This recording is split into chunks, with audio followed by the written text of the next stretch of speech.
Henker que vive duas vezes. Capítulo 795 Epílogo. O capítulo final, 1. Se apresse. Ok, estarei aí em breve. Uau, Edora, que tinha ao mesmo tempo a beleza da juventude e a tristeza da velhice, desapareceu na luz. Ela ainda estava segurando a mão de Yeon-woo. Yeon-woo ficou ali parado com as mãos trêmulas. O sorriso de Edora ao dizer que eles nunca mais deveriam se separar ainda estava arraigado em sua visão. Então, ele conteve as lágrimas enquanto se virava na direção oposta. Cha Jeong-woo estava parado ali. Eu não sabia que você poderia fazer esse tipo de cara, Young. Interessante.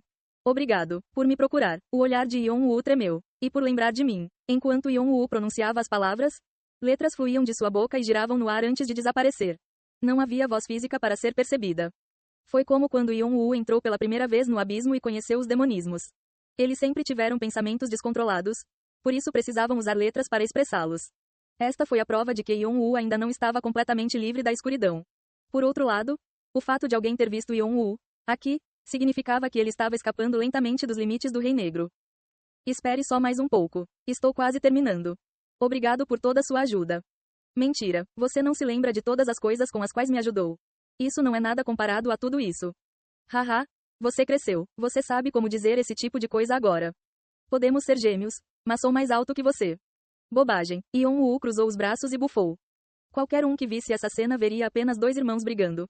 Mas esse momento foi muito especial para Jeong-woo. Ele simplesmente disse: a cunhada deve estar esperando. Depressa. Vejo você mais tarde. Jeong-woo fez uma pausa e sorriu. Claro, vejo você mais tarde. Quando Yeon-woo também desapareceu, Jeong-woo levantou a cabeça para olhar para o céu. Alguém observou o Rei Negro. O mundo percebe uma parte dele. O mundo confirma uma parte disso. Novas histórias relacionadas ao Rei Negro são abertas à tribo de um chifre. Pensando que isso era o suficiente aqui, Jeong-woo abriu suas Sky Wings. Ele ainda tinha muitos lugares para ir. Uma última missão, observando a escuridão, foi criada. Última missão, observando a escuridão. Descrição. O ego principal do Rei Negro, o nome não pode ser mostrado, finalmente conseguiu absorver todos os outros egos depois de um tempo incomensuravelmente longo. No entanto, embora tenha se tornado o Rei Negro, ele não consegue escapar da escuridão. Para transcender, ele requer mais tempo do que já gastou. O fim das coisas, que ameaçava os sonhos e a roda, foi pausado, mas se todo esse tempo for gasto, a durabilidade dos sonhos e da roda será arruinada e desaparecerá. Agora, ajude a escapar dos limites do Rei Negro. Você é o Deus ex-machina que controla as leis e regras dos sonhos e da roda. Então você será capaz de encontrar uma solução. Então, traga o máximo que puder para dentro dos sonhos e da roda. Qualificações: Observador do Rei Negro, Deus ex-machina. Limite de tempo. Condições para sucesso. 1. Observância da existência do Rei Negro. 2. Percepção da existência do Rei Negro. 3. Definindo a existência do Rei Negro. 4. Regulamentação da existência do Rei Negro. Se tiver sucesso, manifestação do Rei Negro. Se falhar, esquecimento do Rei Negro. Os vestígios de uma existência num mundo cheio de incertezas eram inúteis, pois existiam em todo lado e em lado nenhum. O ser poderia ter qualquer forma, então era impossível dizer sua existência a menos que alguém os observasse. Porém, no momento em que alguém os observasse, os seres poderiam se revelar. Esse era o tipo de ser que o Rei Negro era. O Rei Negro existia em todos os lugares e em nenhum lugar dos sonhos e da roda. Ele estava escondido em todo o mundo de incerteza, mas também era a moldura que o rodeava. Por causa disso, as pessoas entraram facilmente em contato com o Rei Negro, mas não conseguiram perceber sua existência. O Rei Negro era muito vasto e inexplicável com as leis conhecidas da natureza. Foi por isso que todos se esqueceram de Yeon-woo. Quanto mais sincronizado Yeon-woo se tornava com o Rei Negro, mais ele escapava do alcance de percepção deles e se afastava deles. O demônio celestial se autodenominava luz. Para os mortais, luz é conhecimento. Por outro lado, o Rei Negro é vago e inseguro. A única maneira de observá-lo é forçar as pessoas a observá-lo e percebê-lo. No entanto, Jeong-woo não poderia ensinar os mortais a observar o Rei Negro quando nem mesmo os deuses eram capazes de fazê-lo. Então ele decidiu usar um atalho. Ele queria usar as lendas como uma ferramenta para observar e perceber Yeon-woo. A partir de então, Jeong-woo viajou ativamente pelos muitos universos do sonho e da roda. Ele recriou registros de Yeon-woo e espalhou suas lendas. Lendas relacionadas ao Rei Negro estão dispersas. Algumas legendas foram excluídas. Algumas lendas são transmitidas. Rumores simples, contos, histórias antigas, romances, livros de história. As lendas de Yeon-woo foram espalhadas de várias formas. As histórias se transformaram no processo, às vezes criando um ser completamente separado de Yeon-woo ou contos semelhantes, mas não exatamente iguais. Outras vezes, eles fizeram Yeon-woo parecer um rei demônio que levou ao fim do mundo, ou fizeram dele um mártir que se sacrificou pelo mundo sofredor. As linhas estão sendo coloridas. As histórias são editadas. Os contos são transformados. As histórias são anotadas.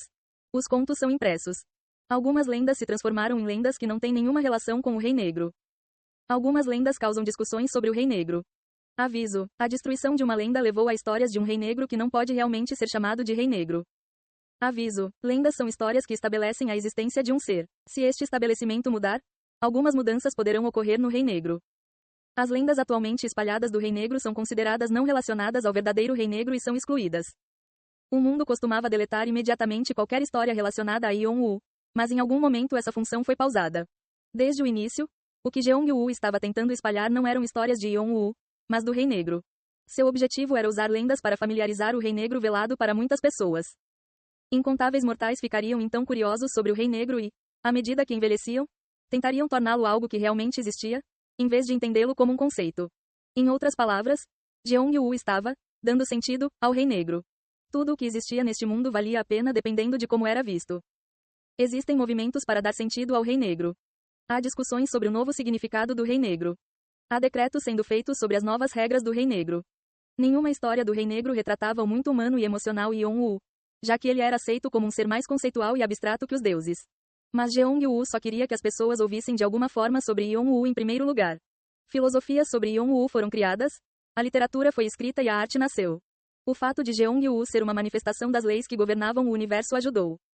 O Deus Ex Machina está se movendo ativamente. O Rei Negro que foi enterrado no abismo é lentamente revelado. O Rei Negro está sendo sincronizado com o sonho, ou roda. A consciência se mexe. A consciência é ativada. O abismo que cerca o Rei Negro fica mais fraco. Um pequeno buraco aparece no abismo que cerca o Rei Negro. Uma parte de sua consciência é projetada no mundo. A partir de então, Jeong-woo foi capaz de perceber Yeon-woo aos poucos. Sua consciência foi finalmente descoberta após ficar preso no ovo do abismo. Claro, foi unilateral e Jeong-woo não foi capaz de fazer com que sua consciência alcançasse Yeon-woo. Ainda assim, quando Edora percebeu Yeon-woo chegando ao fim, Jeong-woo teve certeza de que Yeon-woo retornaria em breve. O sonho muda para a realidade. As engrenagens estão sendo removidas da roda. Pai, o que você quer dizer com você vai viajar, vovô? Pelo menos diga-nos por quê. Há muitos inimigos atacando nossa família. Você pode estar em perigo. Havia uma família chamada Família Leão de Ferro ou Família Espada de Sangue. Era a família de Blood Sword Khan, que agora era chamado de Deus da Espada. Esta força foi criada por sua determinação de não ficar atrás de seu poderoso rival em Artia, Fante. E antes que o famoso Renquiador da Torre, Leão de Ferro, seu pai, falecesse, eles fizeram as pazes. As forças subordinadas do Leão de Ferro ficaram sob o comando de Khan e começaram a se expandir a um ritmo assustador. Era natural que eles se tornassem uma grande força que ninguém pudesse desprezar. Mas um dia, a comoção abalou os membros do Leão de Ferro, que eram conhecidos por preguiçar como leões. Foi porque o primeiro chefe da família, Khan, que se retirou para o templo do Deus Espada, de repente disse que iria embora. Claro, a família estava em alvoroço. Ele nem contaria a ninguém seu destino. O atual chefe da família, os mais velhos, os vassalos, os discípulos e os líderes tentaram persuadir Khan a não fazê-lo. Alguns deles usaram sua segurança como desculpa. Posso estar em perigo? De quem? Mas os vassalos não puderam dizer nada enquanto Khan bufava. Era uma desculpa que também não fazia sentido para eles, já que eles próprios não tinham ideia de quem no mundo poderia ameaçar o seu primeiro chefe de família. Embora tivesse vivido mais de 300 anos, Khan ainda parecia ter 20 e poucos anos. Foi como se o tempo tivesse parado para ele. Se não fosse por seus violentos olhos de leão, ninguém pensaria que ele tinha 300 anos de idade. Além disso, já fazia um bom tempo desde que ele exuviou e transcendeu. Ele não tinha apenas o título de Deus da Espada, mas se tornou um verdadeiro Deus. Ele facilmente derrubou monstros que causaram o caos. A razão pela qual eles não queriam que Khan fosse embora era porque eles acreditavam que o Leão de Ferro não era nada sem o primeiro chefe de família. Mas o atual chefe da família e seus vassalos sentiam que Khan já havia superado eles. Além disso, houve muitas ocasiões em que ele não fez nada e apenas olhou para frente, como se estivesse tentando se lembrar de algo ou encontrar algo que perdeu. E agora, ele anunciou que iria embora. O bisneto de Khan e atual chefe da família percebeu que Khan não mudaria sua decisão e suspirou. Tudo bem, por favor, diga-me para onde você está indo. Vou ver meu amigo.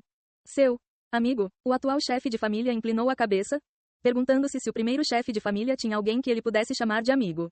Não havia ninguém para ficar ombro a ombro com Khan porque ele sempre esteve acima de todos os outros. A primeira pessoa que veio à mente foi Fante, da tribo de um chifre, mas foi dito que ele escondeu seu paradeiro há muito tempo, então provavelmente não foi ele. A segunda pessoa que veio à mente foi Doyle. Mas Khan não se referiu a Doyle como um amigo, então o atual chefe da família não pôde deixar de ficar mais curioso. Khan apenas assentiu. Sim, amigo. Um amigo especial que venho esquecendo todo esse tempo como um idiota. Vou pedir desculpas a ele. Ei pessoal, antes de vocês irem, não se esqueçam de se inscrever no canal e deixar aquele like maroto se gostaram do vídeo. Isso ajuda o YouTube a dar mais alcance ao canal. Ativem o sininho para não perder nenhuma novidade. Muito obrigado pelo apoio e até a próxima.